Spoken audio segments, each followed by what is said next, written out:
Please don't forget subscribe to the channel and hit the bell to get notified of new daily videos. I used to be a corporate forensic accountant, the kind of person companies hire to untangle financial webs and expose fraud. It wasn't just a job, it was a calling. I believed in justice, especially when it came to white-collar crime. But nothing prepared me for when that belief was tested by someone close to me. My younger sister, Emily, and her partner, David, had poured their hearts and souls into Ascend-Ed, an AI-driven educational platform designed to make personalized learning accessible globally. It wasn't just a business. It was their life's work, years of research, countless sleepless nights, and every penny they had. They were on the cusp of something huge, attracting early investors and glowing industry reviews. Then came Leon Vance. He was introduced to them as a seasoned tech investor, a mentor with a Midas touch. Leon exuded charm and seemed genuinely impressed by Ascend-Ed's innovative core algorithms. He gained their trust completely, offering a substantial seed investment and demanding full access to their proprietary code, business models, and client acquisition strategies for due diligence. They handed it all over, dreaming of the future. 2 weeks later, Leon abruptly pulled his investment, citing unforeseen market shifts. A month after that, he launched Apex Learn, an eerily identical platform. He'd stolen their algorithms, poached their early clients, and used their meticulously crafted business plan to secure a massive funding round, leaving Emily and David utterly annihilated. Their startup was dead, their savings gone, their reputation smeared by whispers of incompetence. I watched Emily, usually so vibrant, wither with despair. David was a shell, haunted by what he'd lost. It wasn't just theft, it was a brutal betrayal that decimated their futures. The injustice burned within me. I knew the legal avenues for IP theft were slow, expensive, and often inconclusive without irrefutable proof. Emily and David had no signed non-disclosure agreement with Leon that specifically covered what he stole, relying instead on a verbal gentleman's agreement and his supposed mentorship. It was a he said, she said scenario in the complex world of tech startups, and Leon had deeper pockets and better lawyers. But I wasn't constrained by standard corporate procedures anymore. I was now a private consultant, and I had a particular set of skills. I couldn't let him get away with it. My plan was simple in its ruthlessness. I would use my investigative background to meticulously gather evidence, infiltrate his circle, and make him confess his crimes directly, leaving no doubt about his treachery. I spent weeks digging into Leon's past. I found a pattern, whispers of shady exits from previous ventures, disgruntled former partners, and a reputation for ruthless opportunism. This wasn't his first rodeo, just his biggest score. I knew I needed to play the long game. I crafted a new professional identity for myself, a high-level strategic advisor specializing in disruptive technologies, subtly hinting at significant wealth and a network of powerful contacts. Leon was a shark, and I needed to appear as an even bigger one.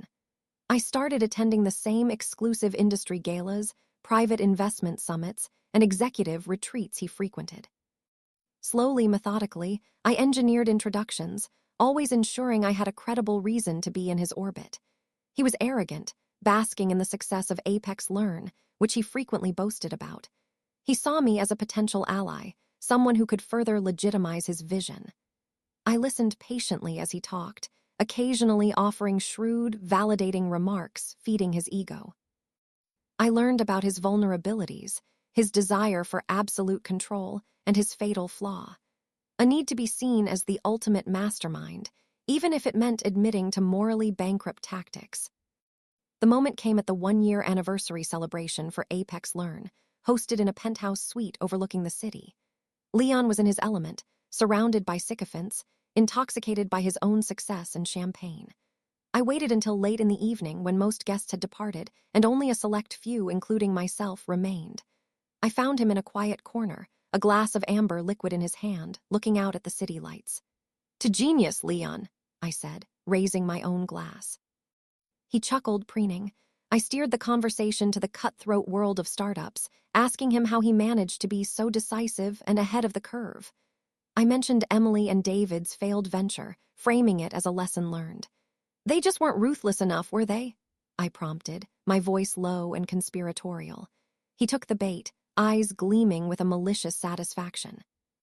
He started, cautiously at first, then with increasing detail, boasting about how he saw the potential, but knew they lacked the killer instinct. He described how he meticulously reverse-engineered their algorithms after gaining access, how he leveraged their preliminary client outreach list to undercut them, how he played them for fools. He even laughed about a specific email exchange he had with David, where David had unknowingly given him the final piece of the puzzle. Every damning word was captured by the discreet audio recorder I had hidden on my person, a tiny device I'd designed myself during my forensic days, disguised as a luxury pen. He spilled it all, not just about Emily and David, but also hinting at other corners he cut, other inflated metrics in Apex Learn's funding rounds, the whole ugly truth of his success. The next morning, with my heart pounding, I transcribed every word.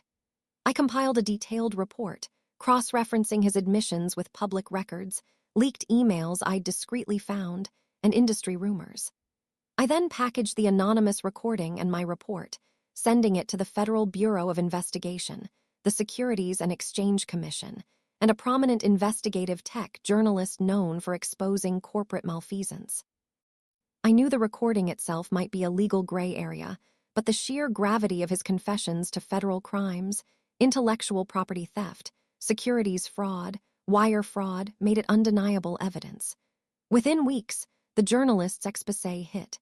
It was brutal, exposing Leon Vance as a fraud and a thief. The FBI and SEC swiftly opened parallel investigations. Apex Learn's stock plummeted. Investors pulled out en masse, and its board of directors initiated an internal review that quickly confirmed many of Leon's admissions.